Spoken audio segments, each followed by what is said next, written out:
Si tu es entrepreneur et que tu as tout le temps l'impression de manquer de temps, tu es au bon endroit. Je vais te partager 3 leviers hyper concrets pour véritablement gagner du temps et raccourcir tes journées. Et promis, je ne vais pas te dire de faire des automatisations compliquées ou te dire de déléguer des choses alors que tu n'as pas de budget. Parce que oui, tu peux à la fois avoir un business rentable et stable et la liberté qui devrait aller avec. La liberté, c'est ce qui met des paillettes dans les yeux de tous les entrepreneurs. D'ailleurs, je pense que ça fait partie des premières motivations quand on se lance à son compte. Quand on se lance en tant qu'entrepreneur, on a un objectif, être libre de son temps.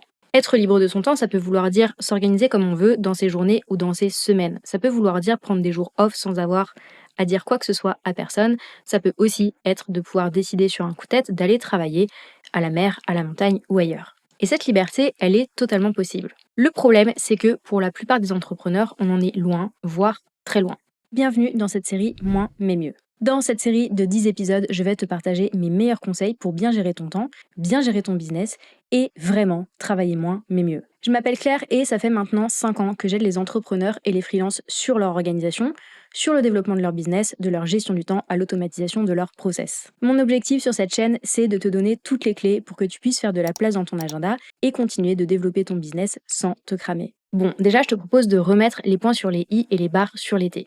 Si tu t'es lancé dans l'entrepreneuriat avec le seul objectif de liberté et le but d'aller vivre ta meilleure vie à Bali, au bord de la piscine, à ne rien faire et à encaisser des euros, je pense que tu risques très vite de déchanter. Même les entrepreneurs qui ont un business déjà avancé, même les entrepreneurs qui ont un business déjà presque totalement automatisé, même ces entrepreneurs-là vont travailler tous les jours. Peut-être que ça peut être que quelques heures, peut-être que ça peut être dans un cadre idyllique, mais en réalité, ces entrepreneurs travaillent tous les jours également.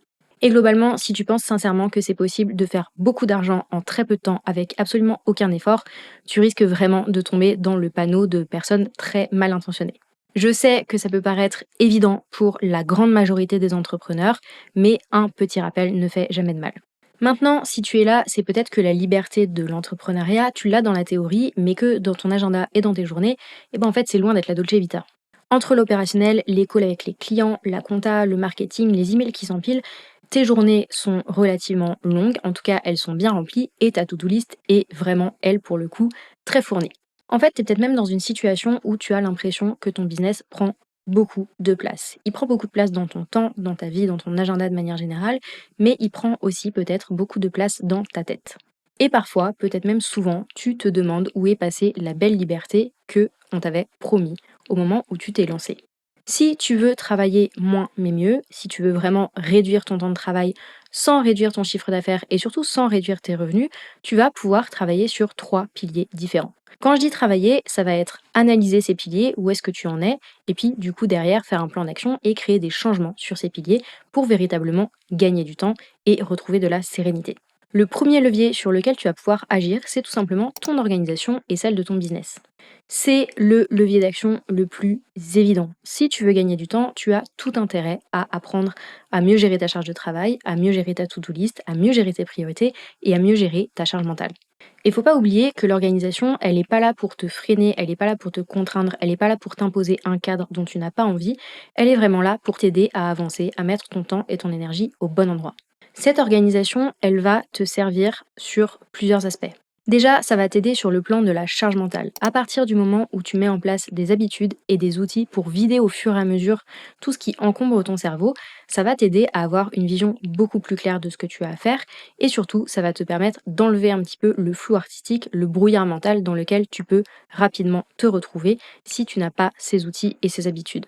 Le deuxième gros avantage de l'organisation, c'est que ça va t'aider à mieux gérer tes priorités et à mieux du coup utiliser ton temps.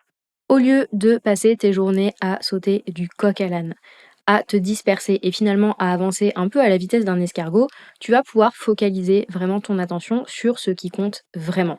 L'organisation, elle va te permettre de mettre beaucoup plus d'intention dans tes priorités et du coup de mettre ton temps et ton énergie, donc tes ressources, au bon endroit dans ton business. Quand je parle d'organisation et de priorité, ça peut commencer de manière hyper simple, sans outils compliqués. Mais déjà, si tu fais une to-do par jour, et puis que ensuite tu apprends à dézoomer, à mieux anticiper ta charge de travail et du coup à mieux anticiper tes priorités, tu verras que tu vas gagner en confort dans ton travail. Parce que ça va tout simplement te permettre de mieux répartir ta charge de travail, d'éviter des goulots d'étranglement et du coup d'arrêter d'être tout le temps dans le rush. Donc ça, c'est vraiment un premier pilier sur lequel tu peux travailler, le fait d'optimiser tout simplement ton organisation. Quand tu apprends à bien t'organiser, ça va t'aider à mieux gérer ton temps. En revanche, le problème, c'est que ça ne va pas te permettre de réduire ta charge de travail. Tu vas toujours avoir mathématiquement en réalité le même nombre de tâches dans ta to-do. Alors certes, ce sera peut-être plus fluide et plus confortable avec une bonne organisation, mais globalement, en termes de charge de travail pure et dure, ce sera la même chose.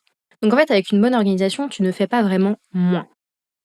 Pour réduire véritablement ta charge de travail, tu vas avoir besoin d'aller un cran au-delà de l'organisation. Et le deuxième pilier sur lequel tu peux travailler pour aller au-delà de l'organisation, c'est tout simplement la structuration de ton business. Peut-être que tu as déjà entendu ce mot de structuration ou de structure, mais que tu ne sais pas vraiment à quoi ça correspond concrètement. La structure, c'est tout simplement l'architecture de ton business. Ça va donc recouvrir plusieurs choses. La première chose que ça va recouvrir, c'est ton business model, tes offres et tes tarifs. Et si ça c'est bancal, tu vas voir que ça va devenir compliqué. Ça va recouvrir aussi les choix en fait que tu fais en termes d'architecture dans ton entreprise, comme par exemple la structure juridique dans laquelle tu évolues, ou encore la structure de ton équipe, par exemple si tu travailles avec des freelances ou si tu as même déjà des salariés. Donc, on va s'intéresser, quand on parle de structuration, au rôle que chacun joue dans l'équipe. Et ça va recouvrir aussi les choix stratégiques que tu fais pour maintenir et ou pour développer ton activité. Peut-être qu'à ce stade de mes explications, tu vois pas trop le rapport entre ce que je viens de te dire et ton temps de travail, ta charge de travail au global. Je vais donc te donner deux exemples pour que tu comprennes le lien fondamental qu'il y a entre ces questions de structuration et ton temps de travail. Par exemple, si ton business model, donc c'est-à-dire le business model, le type de service ou de produit que tu vends, les offres, les tarifs que tu appliques, si tout ça, c'est un petit peu bancal, que les offres que tu vends sont peu ou pas rentables, alors tu vas te retrouver dans un problème de course contre la montre permanente. Tout simplement parce que si tu as des offres qui sont peu rentables, il faut que tu en vendes beaucoup à beaucoup de clients pour réussir à tirer un revenu correct de ton activité. Et donc toujours plus de clients, ça veut à la fois dire toujours plus d'efforts en termes de marketing pour aller les trouver, ces clients, mais aussi toujours plus d'efforts en termes d'opérationnel pour après délivrer la valeur que tu as vendue à ces mêmes clients. Donc on voit que ton temps de travail, il est déjà directement impacté par cet aspect qui est complètement structurel. Mon deuxième exemple, il concerne les stratégies que tu mets en place pour maintenir ou développer ton entreprise. Imaginons que dans ta stratégie, tu as envie d'être présent ou présente sur 15 réseaux sociaux, créer du contenu en permanence, etc., etc. Tu vas avoir un gros effort, un gros travail de production de contenu, de marketing, etc. à réaliser. Et ça, évidemment que ça va prendre beaucoup de temps, beaucoup d'énergie dans tes journées. Donc là encore, les orientations stratégiques, les choix que tu fais pour ton business, ils vont directement impacter ton temps de travail. Si je devais prendre une image, je dirais que l'organisation, c'est la partie de l'iceberg que l'on voit facilement. La structuration, c'est ce qui est caché sous la surface, mais qui est absolument fondamental pour réussir à travailler moins, mais mieux. Le dernier pilier sur lequel tu vas pouvoir avancer pour travailler moins, mais mieux, pour retrouver de la liberté, ça va être ton mindset.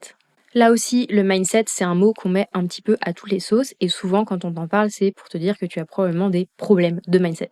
Si je devais définir le mindset en faisant évidemment un gros raccourci ou en tout cas une grande simplification, je dirais que le mindset, c'est tout ce qui se passe dans ton esprit, dans ton cerveau. Donc toutes les croyances, toutes les idées reçues, toutes les limites que tu te poses toi-même tout seul, tout ça, ce sont des questions de mindset. Et après avoir accompagné des dizaines, voire des centaines d'entrepreneurs sur plusieurs années, je peux t'assurer que quand on parle de gestion du temps et de productivité, il y a systématiquement des questions de mindset à aller déverrouiller. Ça peut être, par exemple, que tu as du mal à dire non. Parce que tu as peur de décevoir, tu as peur d'être jugé ou tu as peur qu'on te trouve pas fiable. Le résultat quand on est entrepreneur et qu'on ne sait pas dire non, c'est qu'on va consacrer beaucoup de temps et beaucoup d'énergie à des actions qui sont soit pas rentables, soit pas prioritaires. Et donc nos journées se remplissent hyper rapidement avec des sollicitations extérieures sur lesquelles on n'arrive pas à poser de limites. Autre exemple, la procrastination, on en parle beaucoup et là encore, la procrastination, il y a beaucoup de questions de mindset derrière et c'est hyper important de temps en temps, en tout cas, se pencher sur sa procrastination, aller voir ce qui se cache derrière pour pouvoir ensuite débloquer la situation et retrouver le pouvoir de passer à l'action. On a vu donc les trois piliers. Organisation, structuration et mindset. C'est quand tu commences à faire des changements sur ces trois piliers que tu vas créer une dynamique positive. Une dynamique positive qui va impacter évidemment ta productivité, mais qui va aussi impacter ta charge de travail, ton temps de travail, ta sérénité et te permettre de travailler moins, mais mieux. Merci d'avoir suivi jusqu'au bout. Si tu veux plus de conseils concrets pour mieux piloter ton business, mieux gérer ton temps et travailler moins, mais mieux, c'est le moment de t'abonner et d'activer les notifications. Et si tu te demandes par où commencer pour passer d'indé débordé à entrepreneur efficace, je te propose de faire le quiz spécial productivité que j'ai préparé pour toi. Il te suffit de répondre à quelques questions et tu recevras directement dans ta boîte email un plan de productivité personnalisé. Je te mets le lien de ce quiz dans la barre d'infos. On se retrouve très vite. En attendant, prends soin de toi.